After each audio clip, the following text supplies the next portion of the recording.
Tell me about this first time that you bumped into makenew. Basically, when I was moving in, my family, so my dad, my brother, and my aunt, and I were out on the East Campus quad, and we were taking pictures together. And so out of nowhere, like this big Asian dude who seems really buff just comes up and asks if he can take the pictures for us. He was acting so nice about it, like we just let him. He introduced himself as Nick. Later that day, we were on West Campus and we were hungry, so we wanted to get lunch. And so when we went to West Union, lo and behold, we ran into Nick again. He sat down with us as we were eating lunch. I remember my dad and aunt were asking him about what he was doing at Duke, and like we gathered like he was some sort of graduate student. Afterwards, we said goodbye and then headed back. I finished unpacking. I realized that I still need to pick up my textbooks from the textbook store. So I actually took the bus alone to go grab that. And after I picked it up, I ran into Nick again for a third time on that one day. This time he was accompanied by Chris. And so when we were on the bus riding back to East Campus together, we started talking, and Chris mentions that they're planting a church, which I found to be like one of the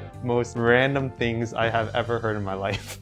And then he also asked me if I would like to come out and check out the church. And Nick also mentions that there's free food. By the way, back then we had 12 meal swipes, not even 14, which means you had to skip 2 meals every single week. And so because makenew was offering like free food, I was like, yeah, I should just go to church. And Nick actually texted me the address, and as I was walking there, I suddenly realized it's off campus. First of all, I was super confused. I imagined like when they said they were planting a church, they were actually like building a church and like actually having like some sort of congregation already. And then I get there and it's in this dance studio. It's just run by all these like Asian people.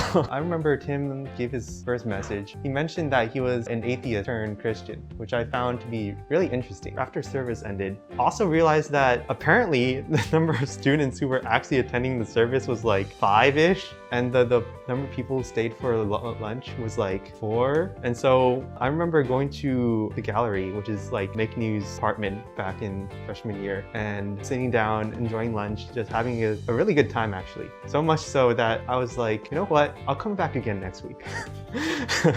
And so that's how I met makenew.